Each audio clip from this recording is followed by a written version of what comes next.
이 글은 전 필리핀 대사이셨던 지암 손상아님의 체험 실화입니다. 어느 말기 암 외교관의 기적. 제1장 낯선 부름, 그리고 망설임. 실록이 짙어가던 5월 중순의 어느 날, 정적을 깨고 휴대폰이 울렸다. 화면에 뜬 번호는 저장되지 않은 낯선 숫자였다. 수신 버튼을 누르자 가느다랗게 떨리는 여성의 목소리가 들려왔다. 선생님, 실례를 무릅쓰고 전화드립니다. 제 남편을 좀 살려주십시오. 가난 말기. 인도네시아 대사관에 근무하는 외교관 남편을 둔 아내의 간절한 호소였다. 그녀는 내가 천신기 수련을 한다는 소문을 듣고 마지막 지푸라기라도 잡는 심정으로 연락했다고 했다. 순간 머릿속이 복잡해졌다. 나는 지암원 50기 수료생. 스스로를 냉정히 평가하자면 초등학생 수준의 초보자에 불과했다. 그런 내가 현대의학이 손을 놓다시피 한 말기 암 환자를 치유한다니 어불성설이었다. 부인, 정말 죄송하지만 제 실력으로는 무리입니다. 저는 그저 공부하는 단계일 뿐입니다. 정중히 거절했지만 돌아온 것은 애원에 가까운 통곡이었다. 무엇이라도 좋습니다. 제발 한 가닥 희망의 불씨라도 살려주세요. 생면부지의 타인에게 이토록 낮게 엎드린 그녀의 진심이 차마 전화를 끊지 못하게 했다. 나는 엉겁결에 대답하고 말았다. 그럼 일단 얼굴이나 한번 뵙지요. 제2장 환상적인 전망 속에 보이지 않는 적. 여의도 63빌딩 인근의 고층 아파트. 거실 창밖으로 펼쳐진 한강의 물결과 손에 잡힐 듯한 남산의 전경은 그야말로 환상적이었다.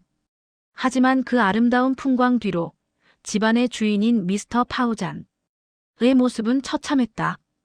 50대 후반의 그는 기력이 다해 건드리면 쓰러질 듯 왜소해져 있었고 목소리에는 생명의 빛이 꺼져가고 있었다. 나는 떨리는 마음으로 엘로드를 꺼내 집안의 기운을 살폈다. 이럴 수가. 경악을 금치 못했다.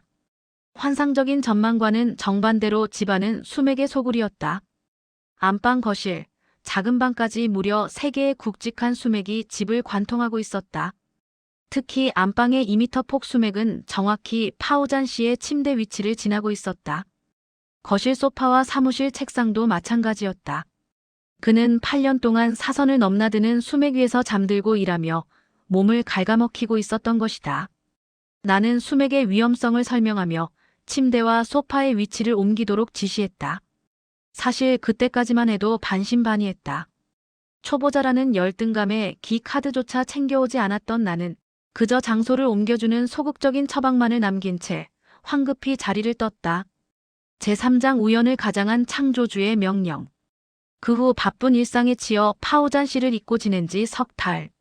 문득 떠오른 생각에 아내에게 안부 전화를 걸었다.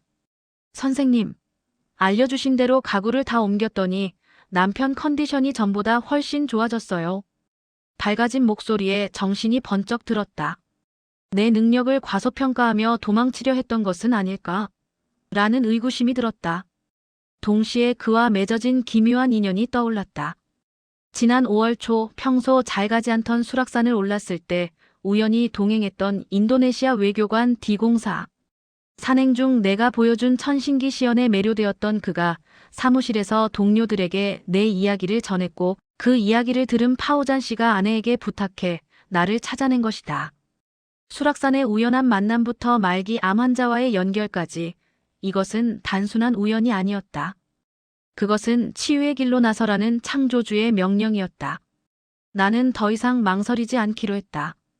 8월 중순, 나는 다시 그의 집을 찾아 수맥 차단과 명당화 조치를 마쳤고 매일 정해진 시간에 원격 송기를 시작했다. 제4장. 기적은 믿음의 깊이에서 온다. 파오잔 씨는 놀라울 정도로 순종적이었다. 그는 내가 송기를 보내는 시간이 되면 경건한 자세로 앉아 기를 받아들였다. 비록 그는 창조주 대신 자신의 신인 알라를 불렀지만 간절함의 뿌리는 같았다. 운명의 9월 2일 오전. 아내로부터 전화가 왔다.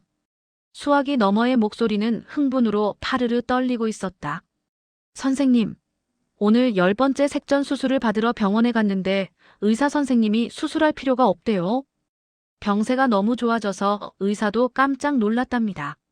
전화를 끊고 나도 모르게 전율이 일었다.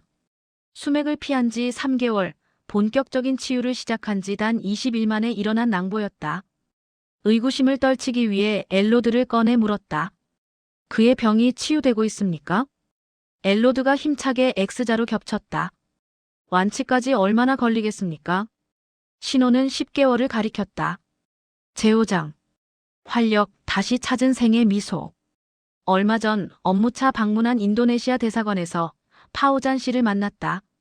그는 나를 보자마자 덥석 손을 잡았다. 한바구음을 지으며 인사를 건네는 그의 얼굴에는 더 이상 죽음의 그림자가 없었다. 목소리에는 힘이 실려 있었고 걸음걸이에는 자신감이 묻어났다. 지아먼과 인연을 맺은 지 2년 반. 나는 이제야 깨닫는다. 치유란 단순히 길을 보내는 기술이 아니라 간절한 믿음과 우주적 인연이 만날 때 일어나는 기적의 예술이라는 것을. 나는 오늘도 10개월 후에 맛볼 완전한 기쁨을 상상하며 길을 모은다. 수맥의 어둠을 걷어내고 생명의 빛을 채우는 이 길 위에서 나는 더 이상 초보자가 아닌 생명의 인도자로서 한 걸음을 내딛는다.